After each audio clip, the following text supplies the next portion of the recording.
Much for those member statements. We'll now get ready to move on to oral questions put by members to ministers. The Honourable Leader of the Official Opposition. Thank you, Mr. Speaker. In January of 2015, the Amherst News ran the following headline: 3 new family doctors have joined the medical staff at the All Saints Collaborative Emergency Centre in Spring Hill. Sadly, this week, residents learn that Dr. Zamramba will be leaving her Spring Hill practice in June. Dr. Zamramba completed her residency at Dalhousie University and is a graduate of Queen Elizabeth High School in Halifax. She received a Bachelor of Science, Neuroscience actually, at Dalhousie University prior to her decision to enter the field of medicine. Will the Premier explain to the residents of Spring Hill who need a family doctor now what to expect now that Dr. Zamramba is leaving? The Honourable Premier. Thank you, Mr. Speaker. I want to thank the Honourable Member for the question. Mr. Speaker, as I've said to the Honourable Member many times, we're moving to a collaborative care practice across the province, where our healthcare teams are telling us is what they want to be able to practice in. We've been able to attract 100 new physicians who are in communities across the province. So we know there's more work to do. It's why we continue to work with Doctors Nova Scotia and our healthcare teams to ensure that we provide a myriad of options for all of those healthcare practitioners who want to practice in this province. The Honourable Leader of the Official Opposition. I realize we're transitioning, but people need doctors now. Dr. Zamramba is not the first of the trio announced in January of 2015 to leave. Last month, Dr. Faramaji left her practice in Spring Hill as well. She came to the area under the CAP program, having received her Doctor of Medicine degree from the Iran University of Medical Sciences and worked in Montreal and New Jersey. The government's website is only advertising, though, for 1 physician for the community of Spring Hill. Has the Premier given up on replacing the 2 departing doctors in Spring Hill? The Honourable Premier. No. The Honourable Leader of the Official Opposition on her final supplementary. Well, it looks like it. It seems that way. And there's not only, Mr. Speaker, a doctor shortage in Spring Hill. There is a doctor shortage all across Nova Scotia. People are going without primary care, and that's a dangerous and frightening thing. Too many Nova Scotians are frustrated and afraid. I feel like the Premier and his government are insulating themselves from this crisis. I don't have a doctor, my children don't have a doctor, and obviously I'm just a few of the 100,000 in this province. So I want to know, will the Premier tell this House today exactly what he is going to do to honour his commitment of a doctor for every Nova Scotian? The Honourable Premier. Thank you, Mr. Speaker. I want to thank the Honourable Member for the question. Again, I want to lay out to her the plan of collaborative care across the province. Continue to work with so many healthcare teams. We have, Mr. Speaker, attracted 100 new physicians. What we have noticed, Mr. Speaker, that physicians want to practice differently than they have in the past. Unfortunately, for successive decades, previous governments ignored the issue. Doctors will tell you that themselves, Mr. Speaker. We now know we have to put together a model that reflects the reality of today. We'll continue to work with them to make sure that we provide them the environment in this province that they want to practice in. And we're looking forward to continuing to build on the great work that the previous Minister of Health was able to accomplish and the current Minister of Health has been able to do. The Honourable Leader of the New Democratic Party. Thank you. Mr. Speaker, earlier this week, Chester area entrepreneur Tim Moore announced his plans to increase wages for employees at Oceanstone Seaside Resort, Moore Executive Suites and Premier Self-Storage. He went on to say that a $15 minimum wage, in his view, is way overdue and that it's hard for someone to survive on less than $15 an hour. I'll table this. Mr. Speaker, I want to ask the Premier, will he acknowledge, as so many people in business now across our province are doing, that there is a real and compelling case for the macroeconomic benefits of a $15 minimum wage? The Honourable Premier. Mr. Speaker, I want to thank the Honourable Member for the question. I want to thank Mr. Moore and all those Nova Scotians who wrote there, working, putting their own capital in line and providing economic opportunity to continue to drive economic growth in our province, continue to see us, when you look in the Federation, as a positive place to invest and continue to see good hope for this province. As when the Honourable Member is talking about the minimum wage, Mr. Speaker, every employer in this province has the right, and many do, to pay whatever they believe the going rate is for the particular position that they're playing. What we have said, for those in this province who are being paid minimum wage, we believe the best way to ensure that they have the continued buying power is to adjust the basic personal exemption inside of our province, which, if you look at the adjustments we made, the largest single tax credit or tax cut in the history of our province has gone to low-income Nova Scotians. Why we continue to make sure affordable housing is in place, why we're going to continue to make sure rent supplements are there to continue to enhance, to make sure those vulnerable Nova Scotians who require our support are getting it. The Honourable Leader of the New Democratic Party. Thank you. Mr. Speaker, in Port Williams, Ross Patterson and his wife Erin own a restaurant that's called The Noodle Guy. They have 12 people working there, and 8 of them are full-time. The base pay at Noodle Guy is $15, and Mr. Patterson attributes much of his success in this business to this policy. In a recent interview, which I'll table, he said, "If you take the attitude that when you pay people properly, they'll find a solution to help you, and to help you be profitable, that's way better than just saying, we can't do it." Mr. Speaker, can the Premier not see how, as Ross Patterson demonstrates, a $15 minimum wage can be a very important part of a successful business model in small business? The Honourable Premier. Thank you, Mr. Speaker. Many entrepreneurs across this province are making decisions based on their own economic model about how they drive the economic opportunity for themselves, the community, and the people that work for them. And I, again, want to thank all of them for the tremendous work and, quite frankly, the amount of confidence they've been showing in the last 3 years inside of our government, inside of this province. Without their support, we would not have been able to reverse the trend of out-migration of young people. Without their support, we would not see the young people getting hope, create a new opportunity in this province. Without their support, we would not see the optimism in putting capital back into our economy to grow good jobs and economic opportunities. What we said when it comes to the minimum wage, though, Mr. Speaker, we gradually increased that in every one of our sessions in this province using the formula by the NDP. And on top of that, we've adjusted the basic personal exemption so the lowest income people in our province get the biggest bang for their buck in order to give them more buying power, Mr. Speaker. The Honourable Leader of the New Democratic Party on his final supplementary. Thank you. Mr. Speaker, yesterday in the House, the Premier continued to speak on the basis of his contention that substantial increases in the minimum wage result in reduced hours for workers in minimum wage settings. But Karen Foster, the Canada Research Chair in Sustainable Rural Futures at Dell, told Nova Scotia media this week that this claim has, I'll table this, has no credible evidence behind it and has no basis in fact. Mr. Speaker, I want to ask the Premier, is he impervious to this rising chorus of business and professional voices who find his arguments against a $15 minimum wage to be somewhat empty? The Honourable Premier. Mr. Speaker, I appreciate the comments from the Honourable Member. Listen to all Nova Scotians, Mr. Speaker. That is one of the challenges of the Premier. You've got to make sure that you hear every voice inside of our province to ensure that you strike the right balance when you're providing public policy. It's why we continue to have these tough conversations with the labour movement, because we need to be able to ensure that we can spread all of the wealth across the province, that every Nova Scotian has an opportunity to get. It's why, Mr. Speaker, we continue to make the kind of strategic investments to grow good opportunities. And it's why, Mr. Speaker, when we had an opportunity to put ourselves in good fiscal health, the largest single tax cut in the history of the province was focused to low-income Nova Scotians, Mr. Speaker. It's why, when we've been able to get ourselves in good fiscal health, we brought in probably one of the most progressive social policies in our province's history by the pre-primary program that the Honourable Member voted against, Mr. Speaker, which ensures, regardless of the socioeconomic circumstances you're born into this province, Mr. Speaker, if you're a 4-year-old who wants to go to school and learn and work hard with the professionals that we're putting in front of them, your opportunities will be endless in this province. The Honourable Member for Northside Westmount. Mr. Speaker, my question is to the Minister of Health. The people. Order, please.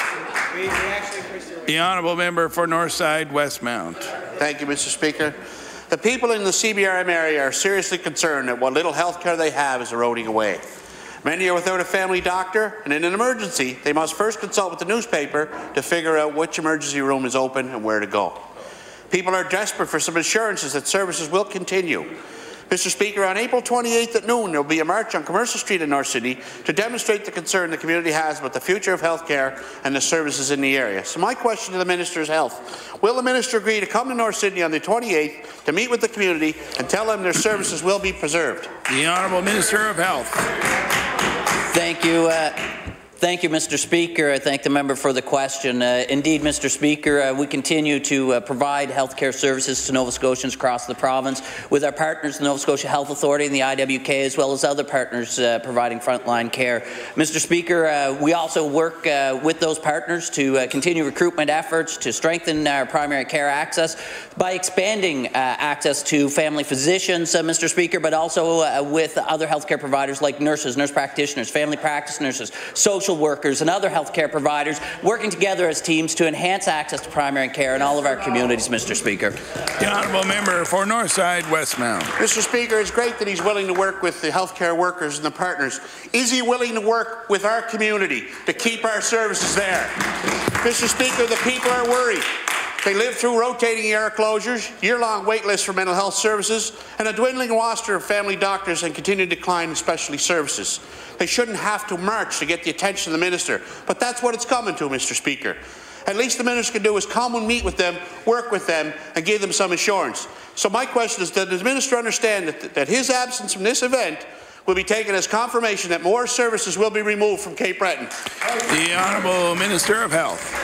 Thank you, Mr. Speaker. Mr. Speaker, I believe that if you look at the work that's been done, Mr. Speaker, including the successes that we've had, if you look, Mr. Speaker, at the progress we've had on recruiting primary care access, the area of the province that's actually seen the most success has actually been in Cape Breton, Mr. Speaker. My colleague, Mr. Speaker, the Minister. Order, please. Order, please. Order, please. The Honourable Minister of Health. My colleague, Mr. Speaker, the Minister of Municipal Affairs. Order, please. Order, please. The Honourable Minister of Health. Thank you, Mr. Speaker. My colleague, the Minister of Municipal Affairs, recently wrote an op-ed for his community in Sydney, Mr. Speaker, which showed that the most recent data we have tracking people looking for family physician, family practice access, Mr. Speaker. Order, please. If I have to call order again, we'll be escalating things to the next level. The Honourable Minister of Health. Thank you, Mr. Speaker. Actually seen the most increase, Mr. Speaker, of people coming off of the 811 need a family practice list, Mr. Speaker. So we are investing and we are improving in the area. The Honourable House Leader for the New Democratic Party. Mr. Speaker, my question is for the Minister of Internal Services. The purpose of the Freedom of Information and Protection of Privacy Act is to ensure public bodies are fully accountable to the public by giving them right to access records. Our office filed a request for information from the Nova Scotia Health Authority, and we're told the records that were held by the regional health authorities before amalgamations were no longer available. Essentially, the records available to the public and to other bodies only go back to April 1st, 2015. Mr. Speaker, is the Minister concerned about the accountability of our healthcare system if we can no longer access these public records? The Honourable Minister of Internal Services. Thank you, Mr. Speaker, and I'd like to thank the member for the question. I also would like to take the opportunity to thank the members of our FOIPOP office who work tirelessly day in and day out to make sure that not only our private information is protected, but that our public are given access to government records and government documents.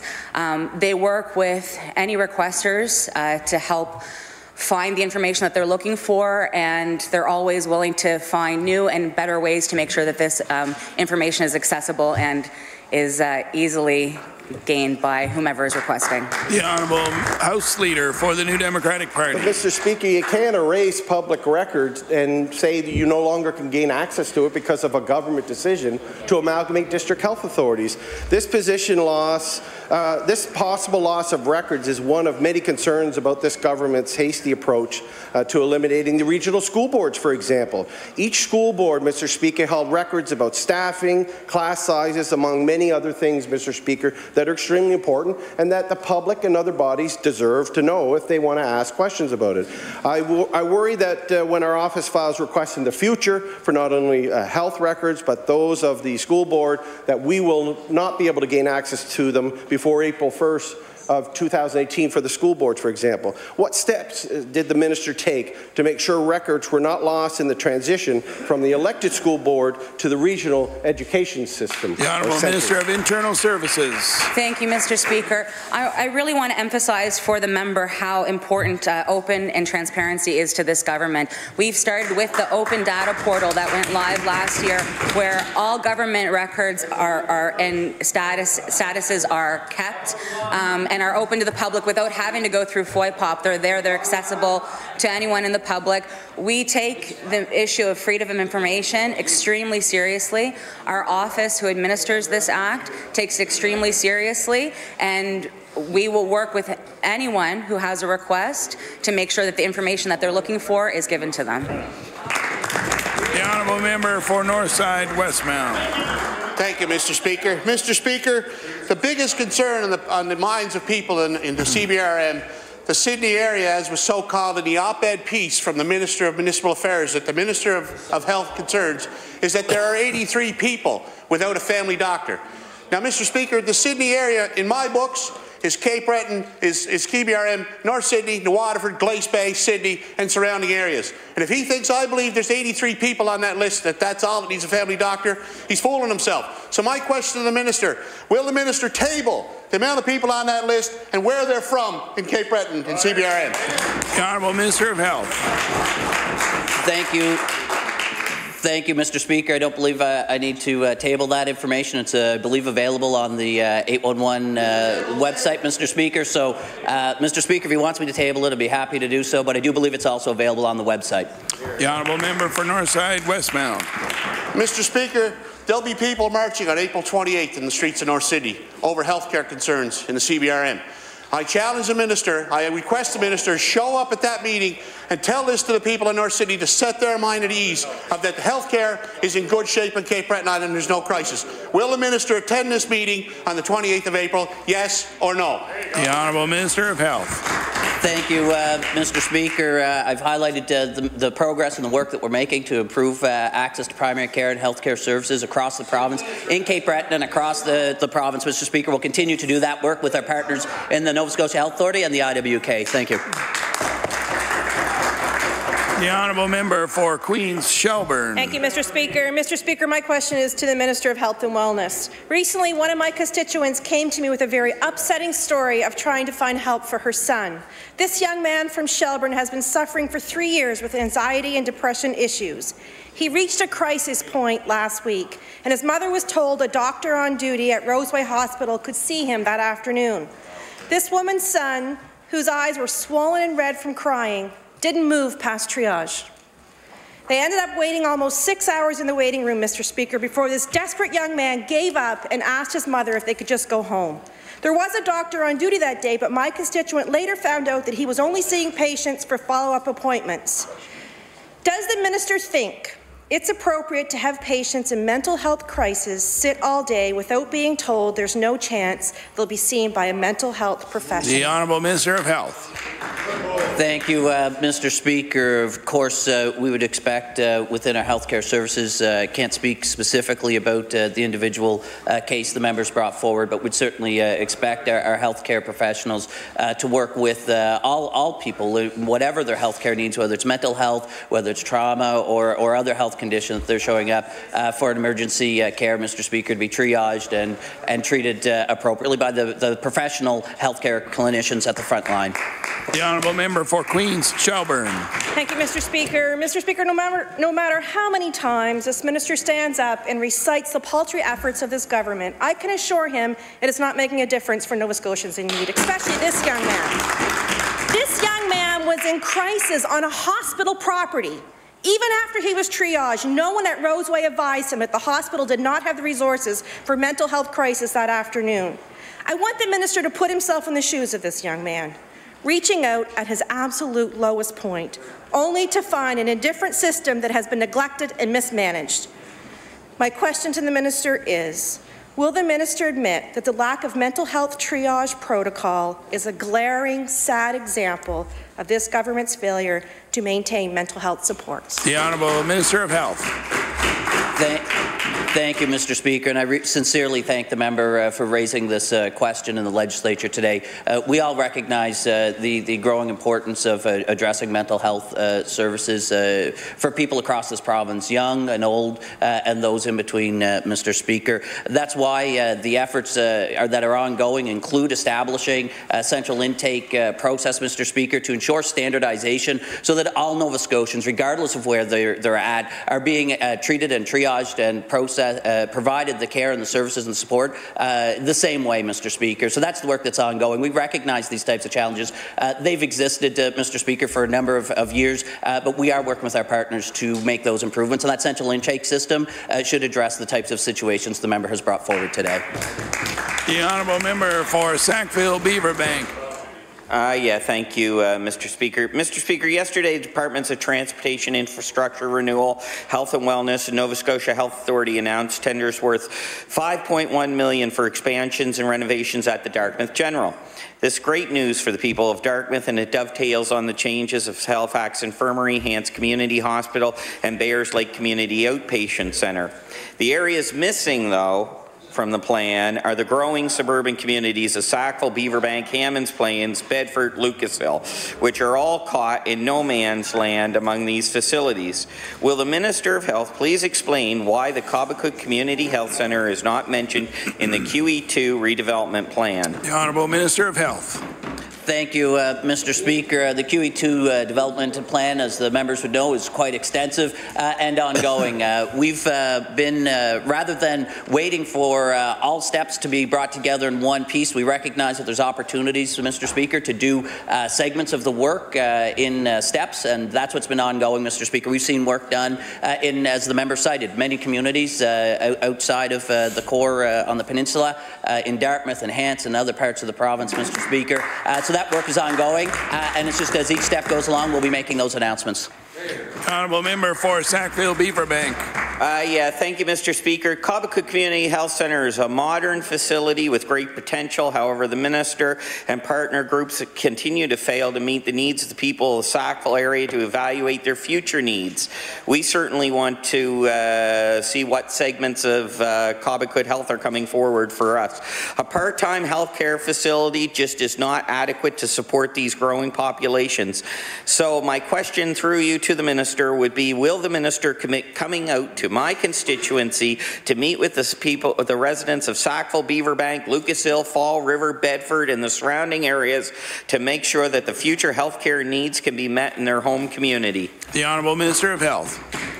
Thank you, Mr. Speaker. The work that we do, Mr. Speaker, across the province is looking at the needs of all Nova Scotians, Mr. Speaker, working with our partners, Nova Scotia Health Authority, to evaluate and identify exactly where the services are required, Mr. Speaker, where the opportunities for expanding services are, Mr. Speaker, and leveraging the strengths of areas that are already providing exceptional services, Mr. Speaker. That's the work that's ongoing, and again, we're doing that for all communities across this province. The Honourable Member for Cape Breton Centre. Mr. Speaker, I'd like to direct this question to the Premier. Mr. Speaker, the baristas at the Smiling Goat aren't smiling. They've been picketing and protesting for the past few weeks to draw attention to the fact that their employer owes them thousands of dollars in wages. In fact, they were out again this morning raising awareness about the wage theft they are experiencing. Does the Premier believe that the employees should have to march and picket in the streets in order to receive their paychecks? The Honourable Premier. No. The Honourable Member for Cape Breton Centre. Thank you, Mr. Speaker, and thank you, Mr. Premier. Mr. Speaker, it's been months now and the situation still isn't resolved. Earlier this week, the workers at the Smiling Goat filed an unfair labour practice complaint against their employer after a fellow employee was fired in connection with the workers' unionization efforts. Mr. Speaker, will the Premier commit to personally intervening in this case to ensure the Smiling Goat baristas are paid what they are owed? The Honourable Premier. Thank you, Mr. Speaker. I want to thank the Honourable Member for the question. She, in her answer, alluded to the process is ongoing, Mr. Speaker. I encourage any Nova Scotian, quite frankly, who feels they're not being treated appropriately to use the structure in place to ensure that both parties are heard, both sides are heard, and then a resolution can be brought forward, Mr. Speaker. I, like all Nova Scotians, want to ensure that when you go to work, put in an honest day's work, you get paid for the income that you were promised. And all Nova Scotians deserve to have that, as these workers do as well. The Honourable Member for Cole Harbour Eastern Passage. Thank you, Mr. Speaker. My question through you is to the Minister of Health. In this year's budget, there was a statement on page 6 that said, Nova Scotians want to live at home for as long as possible. That is why, since coming to office, we have continued to increase funding for home care services. What is left unsaid is that we have not increased funding for long-term care. I have a constituent who is on the home care wait list. He is also a veteran. This gentleman fell about 3 weeks ago and broke his ankle. He already has multiple other health issues. Since then, this man has been in and out of the ER and doctor's offices 4 times in the past week alone. He is very clear that he does not want to stay home, and he is on the list. Can the minister admit that not everybody wants to stay home and not everybody should be staying at home? Thank you, Mr. Speaker. Thank you, Mr. Speaker. Indeed, we recognize that not at all times can all Nova Scotians stay at home. What we've said very clearly is that our approach, and recognizing that Nova Scotians want to stay at home in many cases as long as possible, Mr. Speaker. In situations, though, of course, situations change and one's care needs change, and as they increase, of course, that would be when people move forward into the long-term care system. The Honourable Member for Cole Harbour Eastern Passage. Thank you, Mr. Speaker. This man is already on the home care wait list, the long-term care wait list, and these number of falls did not change his status one iota because there are too many people on the wait list. The question to the minister is, 1 in 5 seniors who falls and breaks a hip will die from the complications within the first year. Unfortunately, despite all efforts from the government, the Nova Scotia Health Authority and all other agencies, the rate of falls in seniors has not changed in the last 10 years. Staying at home may be the worst option for some seniors, an option that can endanger their lives. Until such time as there are sufficient home care and health care services in the home, will the minister admit that more long-term care beds are needed in this province to reduce suffering and to save lives of Nova Scotians? The Honourable Minister of Health. Thank you. Thank you, Mr. Speaker. Indeed, one of the reasons we continue to invest so heavily in home care is to make sure that the services are available, Mr. Speaker, for Nova Scotians and communities across this province. So we're continuing that work, Mr. Speaker, while at the same time our changes and focus on the long-term care system has seen a reduction in wait times, Mr. Speaker. It's seen a reduction in the number of people waiting, Mr. Speaker, whether they're waiting in hospital or at home for long-term care. We've reduced that length of time that they have to wait and the number of people that are waiting. That's progress, Mr. Speaker. The Honourable Member for Kings North. Mr. Speaker, my question is for the Minister of Transportation. Mr. Speaker, on March 22nd, TIR issued a tender for a project in Kings County, repaving through New Minas. Residents had been waiting several years for this announcement. However, a week later, this tender was cancelled, stating it would be retendered at a later date. When the residents of Kings South and Kings North raised the issue on social media, the project was retendered with an additional 1.3 kilometres added. Mr. Speaker, people have been stopped in New Minas by the RCMP for dangerous driving as they dodge the potholes on Commercial Street. In fact, the rumour is locally one person actually got a ticket for that. My question, will the minister reassure residents of Kings South and Kings North this project will go ahead this season without further delays in tendering or completion? The Honourable Minister of Transportation. Thank you very much, Mr. Speaker, and thank you very much for the question. The good news story here is that the actual project was changed in scope to expand the amount of work that was going to be done. That required, in all fairness, for us to retender so that all the people who were doing this had a chance at the new scope. It was beyond what we could entertain without going back to retender. So the original project has been expanded by, I believe, 1.7 kilometres and was retendered yesterday, Mr. Speaker. The honourable member for Kings North. Thank you, Mr. Speaker, and I'd like to thank the Minister for that answer. Mr. Speaker, part of this tender area is the intersection of Highway 358 and Trunk 1 in Greenwich at exit 11. This intersection has been the scene of many accidents, and these accidents seem to be the result of poor design in the intersection. Transport trucks that have come off of Highway 101 onto Trunk and want to turn onto Trunk 1 don't have enough room to actually make the corner to go into New Minas. Cars that are coming from New Minas and want to turn north to go into Kings North on Highway 358 have poor visibility of oncoming traffic because the left turning lane coming from Wolfville is really too tight to the intersection. So my question for the Minister is, can the Minister tell me if the safety of this intersection at Greenwich of Highway 1 and 358, will this be reviewed and improved as part of this project? The Honourable Minister of Transportation. Thank you, Mr. Chairman, and I can assure the member and members of the public that safety is of our highest consideration, and where opportunities exist in current contracts to improve safety, those opportunities are taken. I would just like to say that through the constant intervention of the member from King South over this project and that intersection, the department is very aware of the process there, and in particular in expanding the scope of this particular contract. Thank you. The honourable member for Pictou East. Thank you, Mr. Speaker. My colleague from Kings North said a person got a ticket for stopping for a pothole. I'd like to confirm to the House that was not the member from Colchester, Musquodoboit Valley. I was surprised to learn in budget estimates yesterday that the TIR budget for the Northern region was cut by $1.2 million. This is while other regions saw increases in their funding. The Northern region, which includes Pictou County, struggled to keep up with required road maintenance under its last year's budget. This year, they'll have to make do with less. I'd like to ask the Minister, can the Minister explain why the Northern region had its budget cut while other regions have seen an increase in their budget? The Honourable Minister of Transportation. Thank you very much. And as we explained yesterday to the member, a discrepancy in the winter budget has resulted in a change in the numbers between the various regions. That discrepancy affected the Northern region significantly.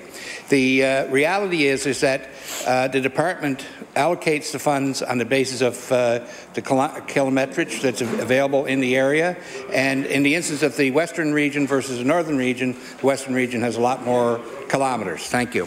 The honourable member for Pictou East.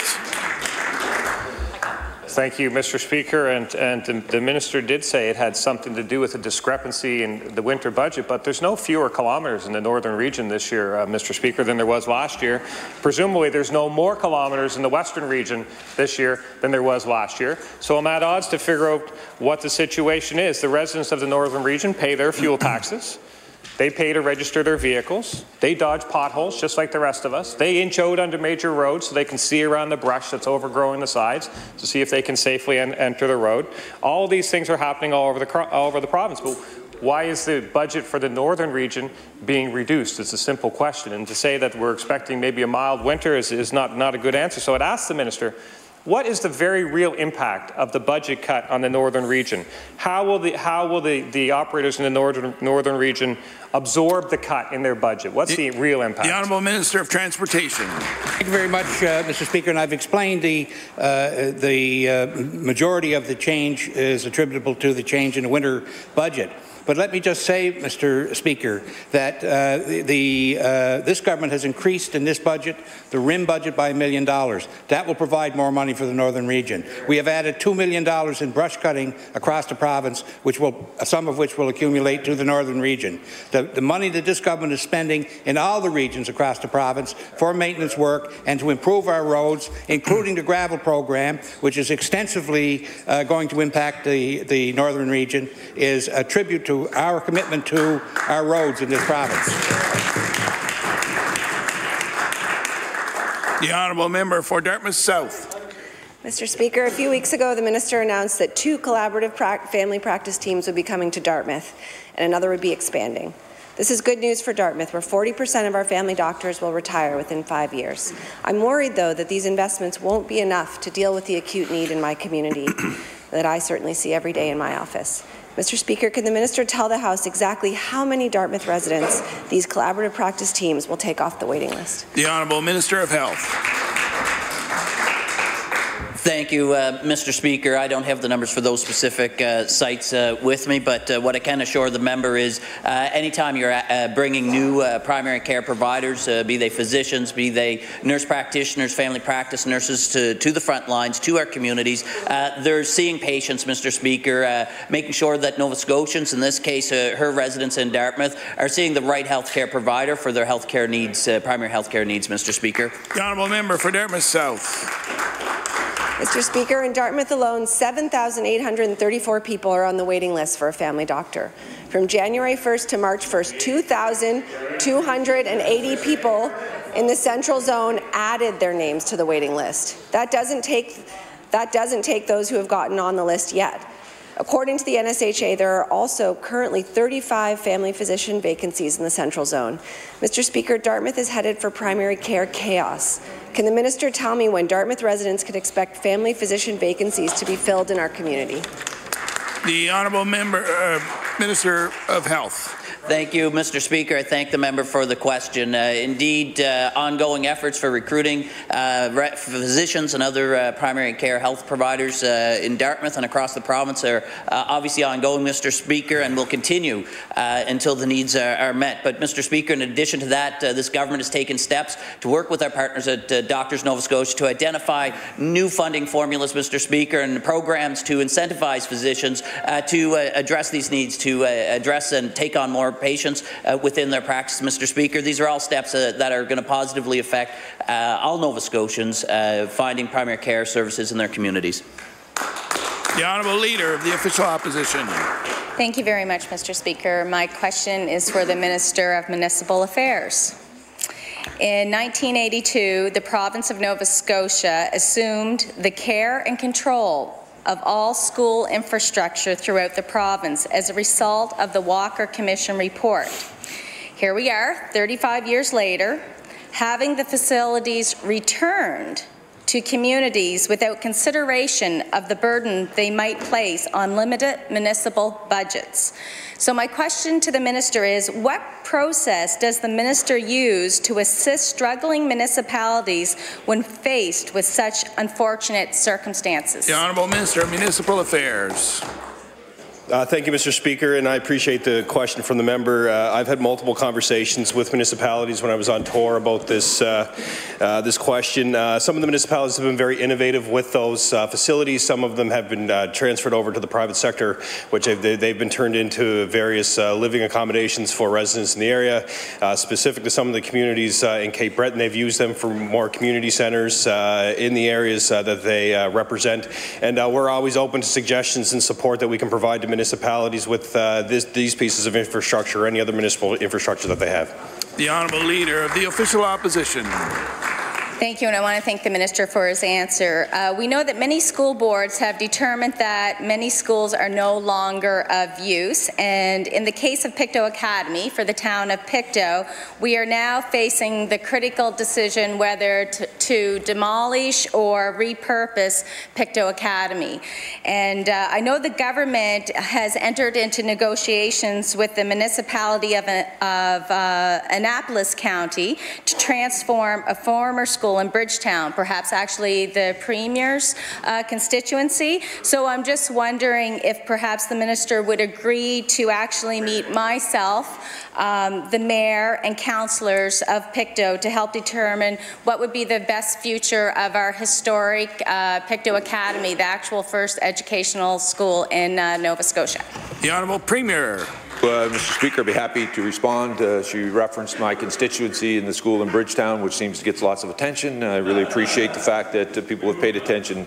The reality of it is, Mr. Speaker, the new school that is built next to the existing school is in the same property. The athletic fields are part of that. The current school structure actually belongs to the province of Nova Scotia. As we were developing that project on a go-forward basis with the community, we need that piece of land. What I will tell the honourable member, I've said this many times to all municipal leaders, we're prepared to have a conversation about absorbing all of the school properties that they have, Mr. Speaker, providing we get them all, not just the ones that they believe have no value. The fact of the matter is we'll work with them as we work with community organizations to repurpose these schools, and we'll continue to do so. And I want to assure the honourable member that the good member from Sydney, Whitney, Pier, Mire River, and the Minister of Municipal Services will be happy to sit down with any municipality to continue that conversation. The Honourable House Leader for the Official Opposition. My question is to the Minister of Business.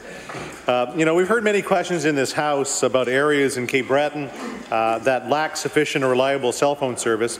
And I'd like to know that this is more than a regional problem, that other regions in this province lack cell phone service as well. And one of those communities is Woods Harbour in Shelburne County in my constituency. They actually had it, but something happened and now most of that service is gone. They've repointed the towers or whatever the excuse from the cell phone companies are.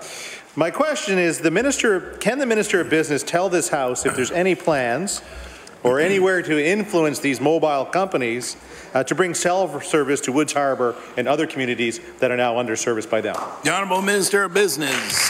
Thank you, Mr. Speaker, and I thank the member for the question.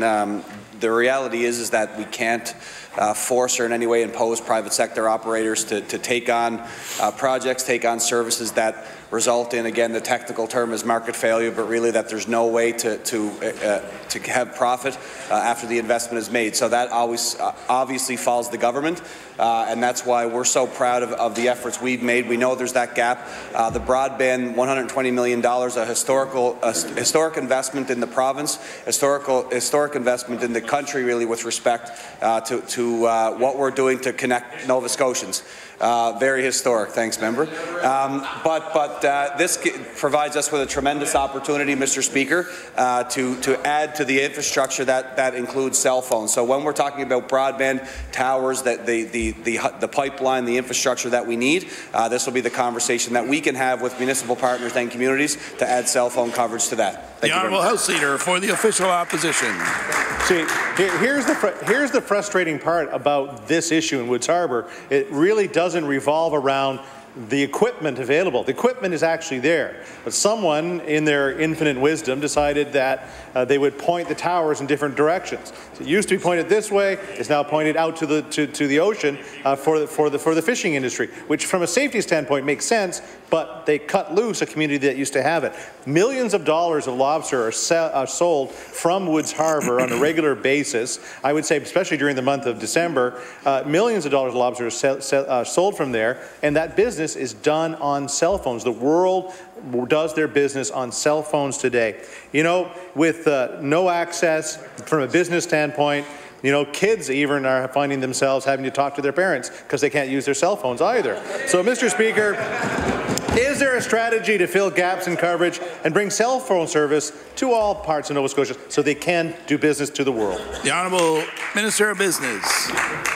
Yes, Mr. Speaker, this government and all governments and all representatives want to make sure we do whatever we can to avoid human beings having conversations with each other. So we are committed to that. Look, in our reality, Mr. Speaker, this is a great opportunity for us. The member talked about cell phone coverage and the lobster industry and seafood, which is now our #1 export for the province.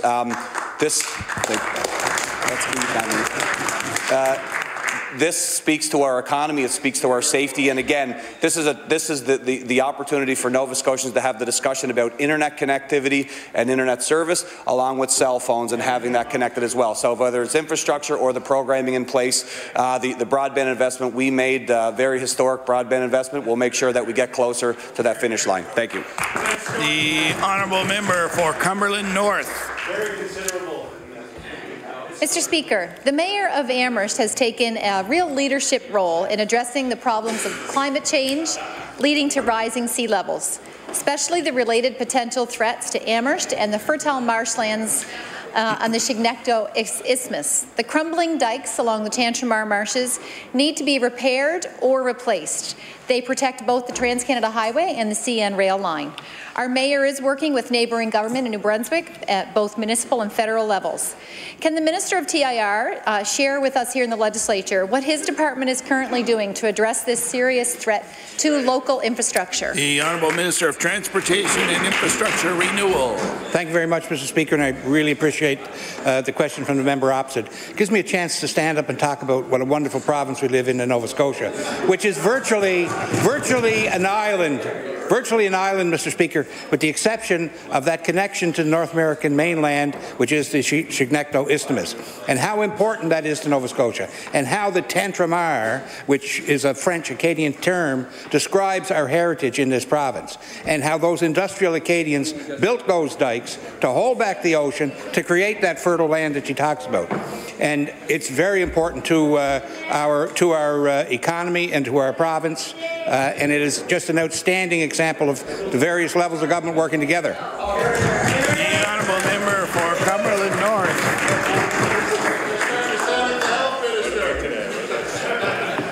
I love the history about Cumberland County. Keep sharing it. It's great.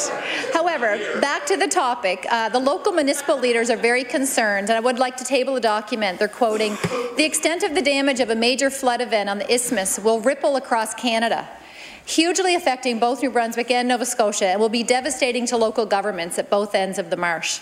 In 2016, a study of this topic by Natural Resources Canada estimates that a flood will interrupt road and rail activity here, causing over $50 million a day in lost commerce. The report also examined adaptation options and found the most cost-effective measures was to shorten and re-engineer the dikes with specific intention to protect priority infrastructure. A question to the Transportation Infrastructure Renewal Minister. When can we expect this important work to begin? The Honourable Minister of Transportation. Thank you very much, Mr. Speaker. And along with the history and beauty of that area, it is also a very important commercial artery for all of Nova Scotia and beyond Nova Scotia into Newfoundland. I'm happy to tell the House, tell the member, that over the past almost a year, we've struck a committee which involves the local municipalities, involves the federal government, our department, and we're currently working on we have the application. We're waiting to hear for a major review between the parties to determine what the status is, work out what the best solutions are. We hope to have that started this year. Thank you. The honourable member for Dartmouth North. Mr. Speaker, my question is for the Minister of Community Services. The government has made a commitment to helping people with disabilities transition from larger residential facilities into smaller community-based option homes, but progress has been slow. The budget promises 8 small option homes this year. Last year, the budget promised 4 new homes in 2017-18, and a Liberal platform promise was made that 4 more would be developed this year. Mr. Speaker, can the minister clarify if 4 new homes were opened in 2017-18 as promised, and specifically how many small option homes will be opened this year? The Honourable Minister of Community Services. I thank the honourable member for the question, and indeed, Mr. Speaker, this was an issue. When we came to office, we noticed that people were not moving out into community. We knew that there had been a dearth of small options homes built over the last number of years. We made that commitment. Planning for those 4 began last year. We expect them to roll out within this year so that the 4 are part of the 8. Thank you. The honourable member for Dartmouth North. Mr. Speaker, the Community Homes Action Group has expressed deep disappointment with the very slow progress of this government. They have expressed these concerns through 2 province-wide surveys and 2 failing report cards on the progress of transformation. While it's encouraging to see that the money budgeted for community living options, it's simply not enough. Waiting lists have grown in the past year to 1,341. This includes 443 individuals who are currently receiving no services. At the government's current pace, it will take 50 years just to place people who are already on the waiting list. Mr. Speaker, how long does the minister plan to take to address the wait list for people in need of small option homes? The Honourable Minister of Community Services. I want to thank the honourable member and let her know that unlike past governments, we're actually dealing with that particular wait list, Mr. Speaker. And I do want to assure her we're taking this matter very seriously. She will see an RFP going out very soon. Thank you. The honourable member for Inverness. Mr. Speaker, a question for the Premier. When the past Prime Minister Chrétien was visiting a couple of weeks back, can the Premier tell us if, when Mr. Chrétien met with him, if he took any golf balls out of his briefcase? The Honourable Premier. No. The Honourable Member for Inverness. Well, Mr. Speaker, how will we ever know? Well, and that's what I'm highlighting here, Mr. Speaker, is transparency and the importance of having lobbyists who are meeting with the province to register. So does the Premier have any comments on that?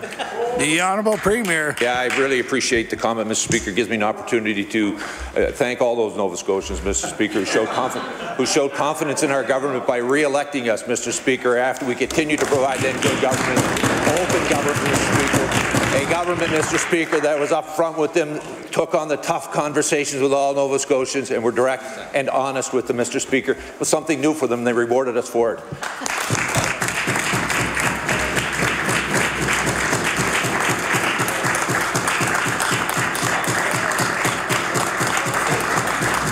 The Honourable Member for Sydney River, Myra Lewisburg, for the lovely turn.